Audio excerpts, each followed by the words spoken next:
आज हम आपको माघ पूर्णिमा की कथा और माघ पूर्णिमा के दिन कौन से कार्य नहीं करने चाहिए इसके बारे में जानकारी देंगे। हिंदू शास्त्रों के मुताबिक जो मनुष्य माघ स्नान करते हैं उन पर भगवान विष्णु की विशेष कृपा बनी रहती है। साथ ही सुख सौभाग्य, धन, संतान और मोक्ष की प्राप्ति होती है। माघ पूर्णिमा के दिन भगवान विष्णु जी की पूजा, पितरों का श्राद्ध और गरीबों को दान दिया जाता है। ब्रह्म वैवर्त पुराण के अनुसार माघ पूर्णिमा पर स्वयं भगवान विष्णु गंगा जल में निवास करते हैं, इसलिए जो भी जातक गंगा स्नान करते हैं तथा उसके बाद जप और दान करते हैं उन्हें सांसारिक बंधनों से मुक्ति मिलती है। हिंदू मान्यता के अनुसार माघ मास में सभी देवता मानव रूप धारण करके स्वर्ग लोक से पृथ्वी पर आकर निवास करते हैं तथा प्रयागराज में स्नान, जप और ध्यान करते हैं। इसी कारण कहा जाता है कि इस दिन प्रयाग में गंगा स्नान करने से व्यक्ति की सभी मनोवांछित मनोकामनाएं पूर्ण होती हैं और मोक्ष की प्राप्ति होती है। प्रयाग गंगा, यमुना और सरस्वती का संगम स्थल है,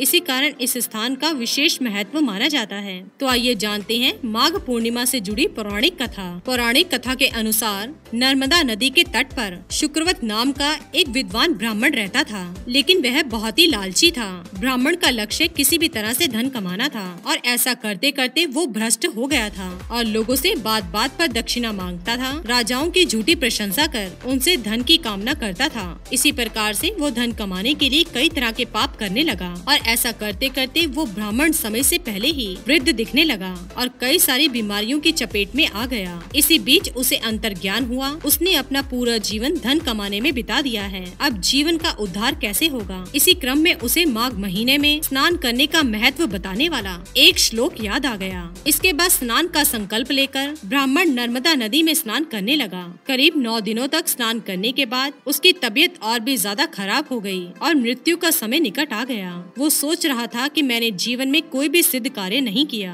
धन कमाने के लिए राजाओं की झूठी प्रशंसा की, राजाओं को भगवान से भी ऊपर बताया। अब तो मेरा नर्क में जाना और दुख भोगना तय है। इसके कुछ दिन बाद ब्राह्मण की मृत्यु हो गई, लेकिन मृत्यु के पश्चात उसे मोक्ष की प्राप्ति हो गई, क्योंकि जिस महीने में उसने स्नान किया था वो था माघ का महीना और माघ के महीने में स्नान करने से उसके सारे पाप नष्ट हो गए। इसी कारण माघ महीने में स्नान का बड़ा ही महत्व माना जाता है, क्योंकि इस दिन जल में स्वयं भगवान विष्णु का निवास होता है। और एक मान्यता के अनुसार माना जाता है कि इसी दिन से कलयुग की शुरुआत हुई थी। महीने भर से चल रहा कल्पवास इसी दिन संपन्न होता है और पूरे माघ महीने में श्रद्धालु कल्प नदी के तट पर तप करते हैं। ब्रह्म वैवर्त पुराण के अनुसार माघ पूर्णिमा के मुहूर्त में स्नान करने से ब्रह्मलोक और वैकुंठ की प्राप्ति होती है। इस दिन स्नान करने से मोक्ष की प्राप्ति होती है। इस दिन चंद्रमा भी अपनी 16 कलाओं से स्वाभिमान होते हैं। पूर्ण चंद्रमा अमृता वर्षा करते हैं, जिस कारण वृक्ष, नदियों, जलाशयों और पर्वतों पर इसका असर पड़ता है।